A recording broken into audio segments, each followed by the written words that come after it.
নমস্কার বন্ধুরা, জয়না কিচেন সবাইকে স্বাগত। আশা করি ভালো আছেন। আজকে আরেকটি রেসিপি নিয়ে আসছি। আজকে তৈরি করব মিষ্টি লাউয়ের বোকা দিয়ে ভর্তা বা বাটা, অনেকে বাটা বলেও থাকেন এবং ভর্তা বলেও চিনেন। আমরা মিষ্টি লাউ কচি যে বিচিগুলো হয়, বোকা মাঝখানে যে অংশটা, সেই অংশটা আমরা কুচি করে কেটে নিয়েছি এবং সেই অংশটা দিয়ে আমরা আজকে ভর্তা তৈরি করব। আমরা এখানে নিয়েছি ধনেপাতা। আমরা সম্পূর্ণ ভর্তাটি তৈরি করব কাঁচা লঙ্কা দিয়ে। এখানে 12 থেকে 15টির মতো কাঁচা লঙ্কা আছে। আপনার ঝাল যেমন খান ঠিক তেমন ঝালটা দিয়ে দিবেন। আমরা এখানে মাত্র রসুন 5টি কোয়া নিয়েছি, এভাবে চিকন করে কেটে নিয়েছি এবং এখানে 3টি মাঝারি সাইজের পেঁয়াজ কুচি করে নিয়েছি। প্রয়োজন মতো লবণ, সামান্য লঙ্কার গুঁড়ো এবং সামান্য পরিমাণের মতো আমরা হলুদ গুঁড়ো এবং প্রয়োজন মতো আমরা কালি জিরা দিয়ে দিব। চলুন আমরা রেসিপি তৈরি করি। আমাদের কড়াইটি গরম হয়ে গিয়েছে। খুব সামান্য পরিমাণের মতো আমরা তেল দিয়ে দিব। প্লিজ বন্ধুরা একটি সাবস্ক্রাইব করে দিবেন এবং একটি লাইক করে দিবেন। আপনারা আমার পাশে থাকবেন। আমরা পেঁয়াজ কুচিগুলো এবং রসুন কুচিগুলো দিয়ে দিব। এখন আমরা লঙ্কাগুলো দিয়ে দিব।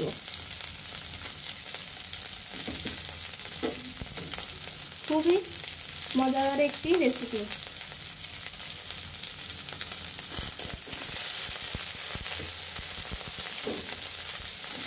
এখানে আমরা লাউয়ের বিশুদ্ধ অংশগুলো দিয়ে দিব।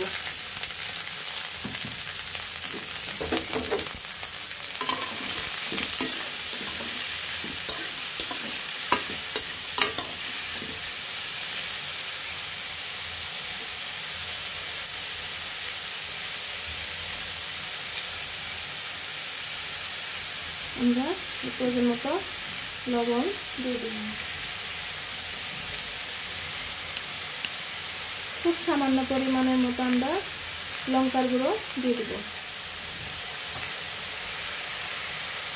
এবং খুব সামান্য পরিমাণের মতো আমরা হলুদ গুঁড়ো দিয়ে দিব।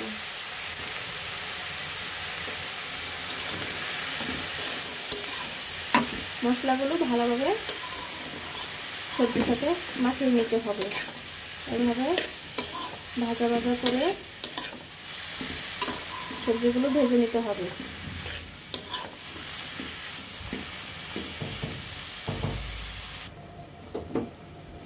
এখানে কিন্তু একটু জল উঠতে পারে, কারণ কচি লাউ এমনিতেই চুলাতে একটু জল উঠতে পারে চুলায় দিলে, তাতে ভয় পাওয়ার কোনো কিছু নেই।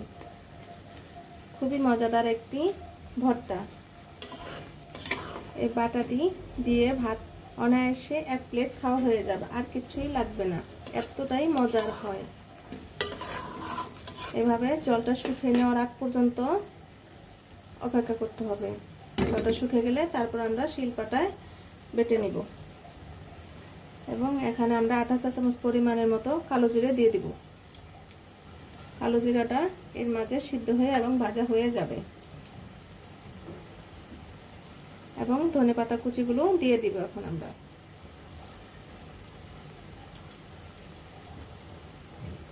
সবটি উপকরণ একসাথে ভাজা ভাজা করে নিতে হবে।